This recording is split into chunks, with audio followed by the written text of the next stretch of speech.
Margaret sat in the back pew of the church she had attended for 43 years, holding a letter in her trembling hands that would shatter everything she believed.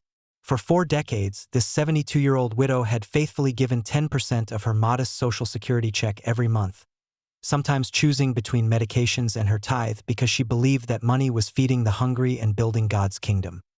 The letter informed her that the church's financial administrator had been arrested for embezzling over $200,000, and investigators believed the theft had been happening for at least 7 years. Thousands of dollars of Margaret's sacrificial giving had paid for someone else's vacations and luxury purchases while she struggled to afford her own prescriptions. "I thought I was laying up treasures in heaven," Margaret told me through tears. "But someone was using my treasure to buy treasures on earth, and I don't know if I can ever trust a church with my money again." Margaret's story isn't unique or isolated. It's part of a crisis that's been hidden in plain sight for decades. Today we're going to expose exactly where your tithes actually go, why churches operate with less financial accountability than a child's lemonade stand, and what this reveals about an institution that has lost its way. If you want to understand the truth about church finances that most pastors will never tell you from the pulpit, subscribe to Christian Faith Archive right now. This investigation will challenge everything you thought you knew about giving, stewardship, and the organizations we trust with God's money.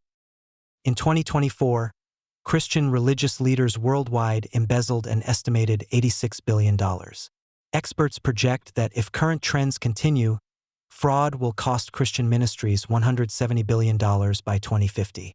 This represents the largest theft of charitable donations in human history happening right under our noses.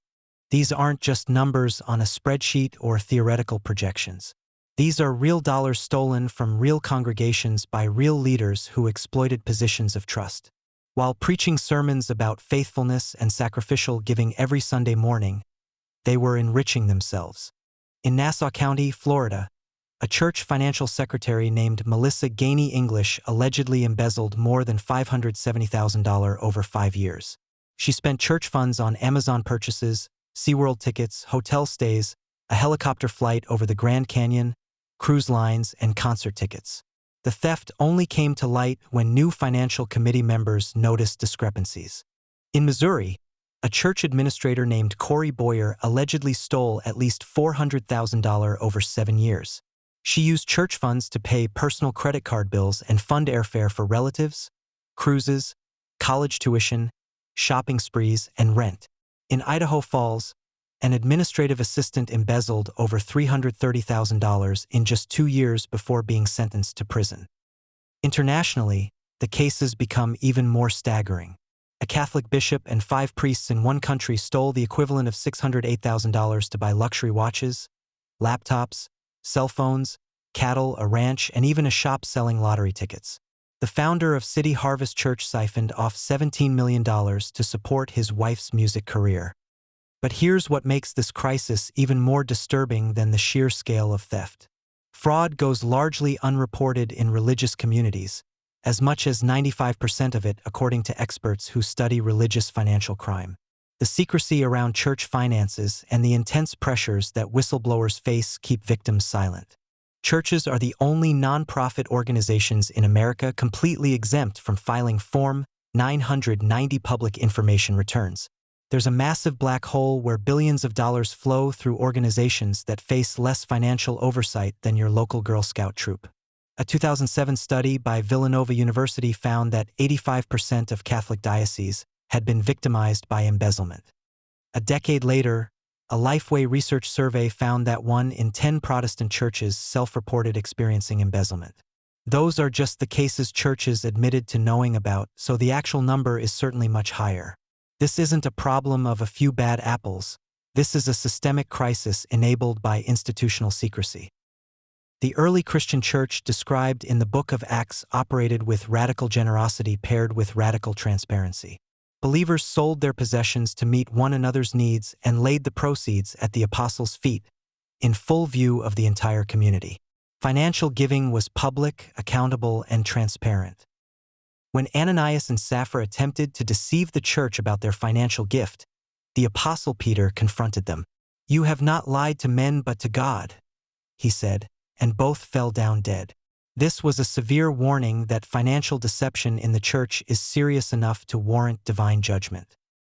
The early church understood that handling money in ministry required not just personal integrity but public accountability. Paul wrote in 2 Corinthians 8 verses 20-21 about taking pains to do what is right, not only in the eyes of the Lord but also in the eyes of man. Biblical financial integrity requires both doing right things and being transparent so others can see you're doing right things. Throughout the New Testament, qualifications for church leaders consistently include financial integrity. Elders must not be lovers of money and must manage their own household well. Those who handle sacred resources must be above reproach, because financial misconduct destroys the church's witness. For centuries, churches operated with varying degrees of financial transparency depending on their structure and governance. But the modern era of complete financial opacity for churches in America began with the Tax Reform Act of 1969. Since that legislation, churches have been exempted from filing public information returns in view of traditional separation of church and state. In 1986, Congress added IRC Section 7611 to the tax code, adding further conditions for IRS investigations of houses of worship. The political will to protect churches from government scrutiny inadvertently created a system that protects fraudsters more than faithful believers. Religion now contributes about $1.2 trillion annually to the U.S. economy, while millions of charitable dollars disappear behind American altars. Let me show you the actual numbers that most churchgoers never see because churches don't want you to know them. In megachurches with weekend attendance of 2,000 or more, senior pastor compensation ranges from $85,000 to over $265,000. Some well-known spiritual leaders take home $400,000 at the end of the year. Executive pastors at these large churches earn on average $99,000 a year. Worship pastors get paid $75,000. High school pastors earn $54,000 and church technology directors earn $58,000. These figures don't even include the value of benefits like housing allowances, health insurance, and retirement contributions. Studies show that 49% of total megachurch budgets are spent on staffing. 81% of churches say knowledge about specific salaries is mostly limited to the board or senior staff. The average church member giving faithfully every week has absolutely no idea how much their pastor and staff are being paid. The average megachurch employs over 125 people and spends approximately $6 million annually on compensation. That's half their annual budget. When you put $20 in the offering plate, 10 of those dollars are paying salaries you're not allowed to know about.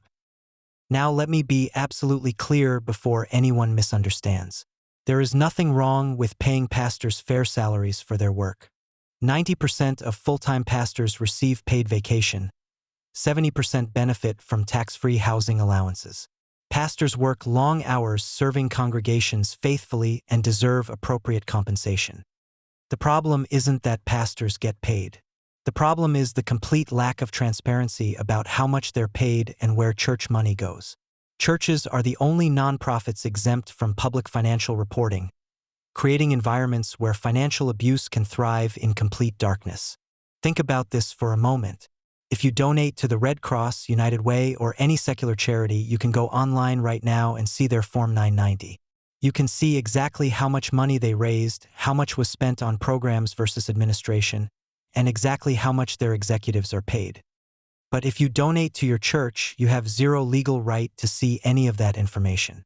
Your church has less financial accountability than a kid running a lemonade stand.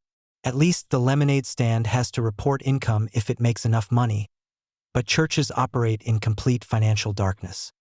In one Missouri case, a church official who was caught stealing told investigators something chilling. "He simply got a kick out of stealing our money because it was just so easy," the church moderator reported. "We trusted him to do his job, and that's what made it easy for him." When confronted about financial transparency, pastors and church leaders make several arguments that we need to consider fairly. They claim that disclosing salaries and detailed financial information would violate privacy and create jealousy and division within congregations. Some argue it would distract from the mission of the church by turning spiritual communities into places where people argue about money. Some leaders argue that questioning pastoral compensation shows a lack of spiritual maturity and faith in leadership. They point to 1 Timothy 5 verse 17, which says, "Elders who direct the affairs of the church well are worthy of double honor." They believe this means congregations should trust their leaders without demanding detailed financial accountability. Church leaders also argue that they already have accountability through elder boards and finance committees who review budgets and approve salaries. They believe full congregational transparency isn't necessary because these smaller groups provide sufficient oversight. They worry that making all financial information public would lead to constant criticism by members who don't understand the complexities of running large organizations. Some churches require staff members to sign non-disclosure agreements about compensation and financial matters. Leaders defend this practice by saying it protects privacy and prevents division. Though critics see it as a sign the church is hiding something it knows would be controversial if disclosed. On the other side, financial accountability advocates argue that the lack of transparency fundamentally contradicts what the Bible teaches. They point out that every other nonprofit organization in America must file Form 990 returns showing detailed financial information. So why should churches be exempt from the same accountability standards that protect donors to secular charities? These advocates emphasize that Paul explicitly wrote about taking pains to do what is right, not only in the eyes of the Lord but also in the eyes of man. Biblical financial management requires transparency so others can verify integrity. Legitimate leaders should welcome accountability rather than resist it. Financial reformers also note that churches that practice full transparency consistently report positive outcomes. Members give more generously when they can see exactly where money goes. Scandals are caught early before becoming catastrophic. The church's witness in the community is strengthened rather than weakened by operating in the light. They argue that the fear of division and criticism is actually evidence that something is wrong. If pastors are being paid fairly and appropriately, and if budgets truly reflect biblical priorities, then transparency should vindicate leadership rather than threaten them. The debate ultimately comes down to whether trust without accountability is biblical faith or whether accountability protects both the money and the leaders. Behind all the statistics and theological debates are real people whose lives have been devastated by financial abuse in churches they trusted. Pastor Tim leads a small rural church that struggles financially, scraping together enough each month to pay bills and keep the doors open. When he heard that the megachurch across town pays their senior pastor $250,000 plus housing allowance while his congregation can barely afford his $45,000 salary, he felt betrayed. He told me, "I love my congregation and I'm not in ministry for the money, but it's hard not to feel like the American church has lost sight of biblical values. Celebrity pastors live in million-dollar homes while rural pastors work second jobs just to feed their families, and nobody thinks that's a problem." Jennifer gave generously to a parachurch ministry for years because their fundraising letters talked about reaching the lost and serving the poor. They used emotional stories about starving children and desperate families to motivate donations. But when she finally looked up their Form 990 online, she discovered that 80% of donations went to salaries and administrative costs while only 20% went to actual programs. She felt deceived and manipulated. "They told stories designed to break my heart and open my wallet, and I gave sacrificially because I wanted to help those people," she told me. "But most of my money was just paying for executive salaries and fancy offices, and they knew I wouldn't give if they told me the truth."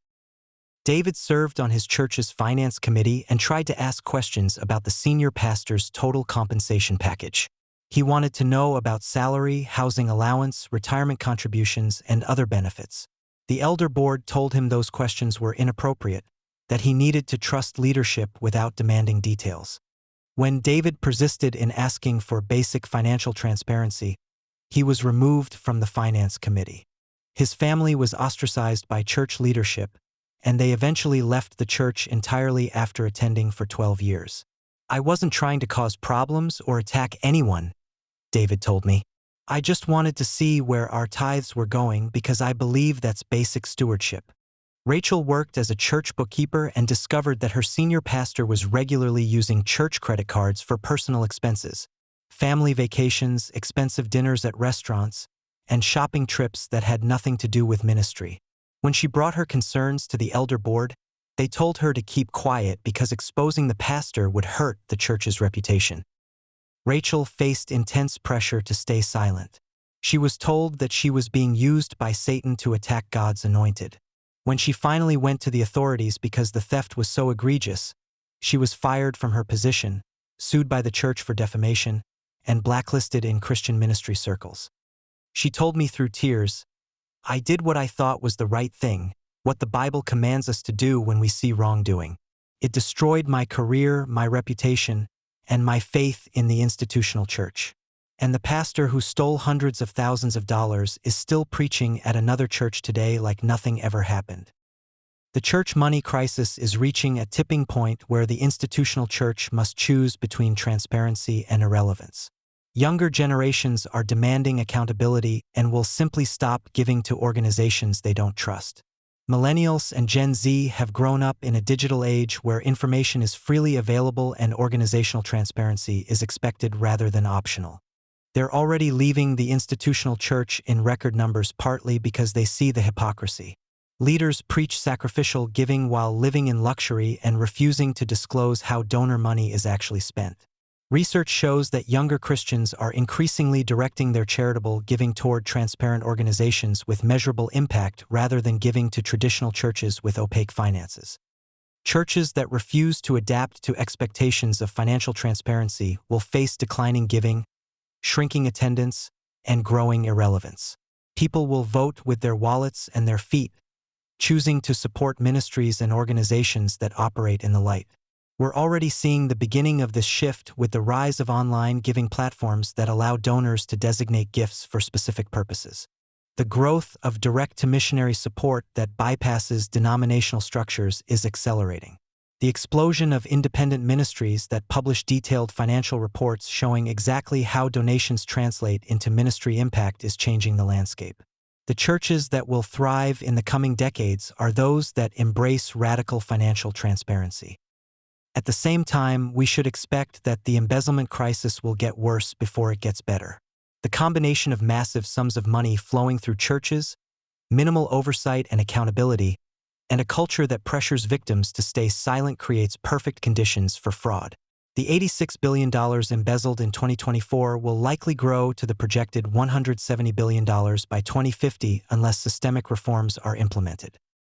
Those reforms must include both voluntary transparency by churches and potentially legislative changes.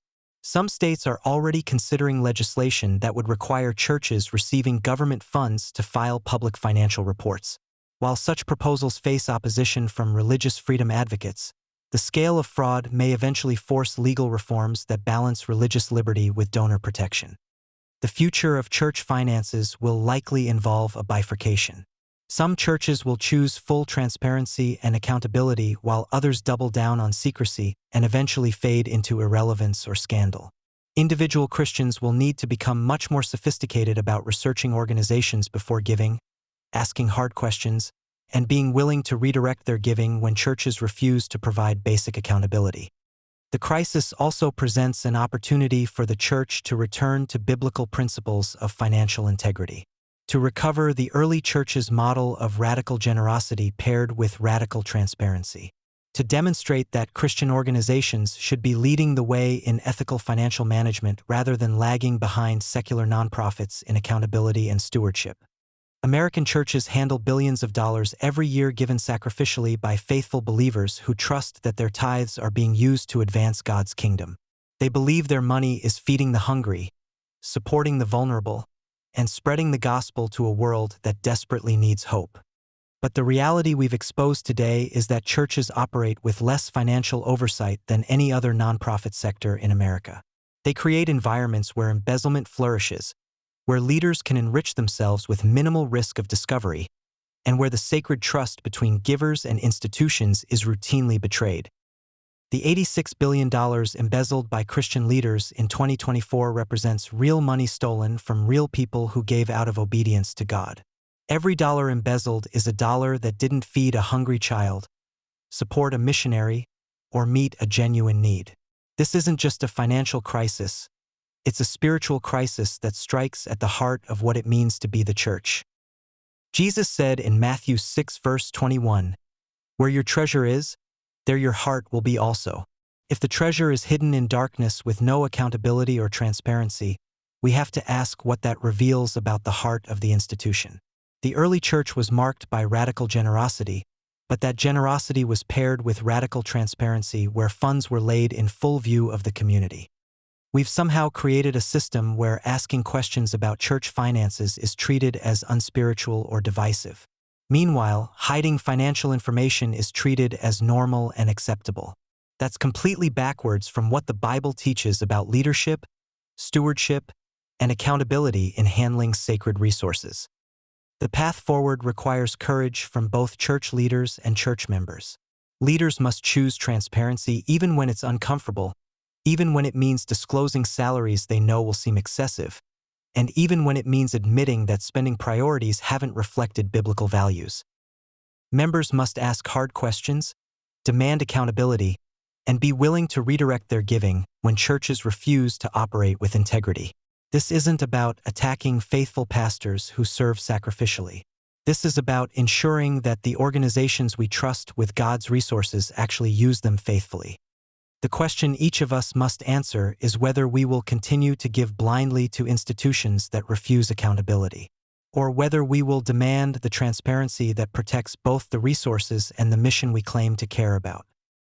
If this investigation has opened your eyes to the crisis of church finances and challenged you to think differently about where your tithes go, subscribe to Christian Faith Archive and share this video. The only way the church will change is if enough people demand accountability and refuse to accept secrecy as normal anymore.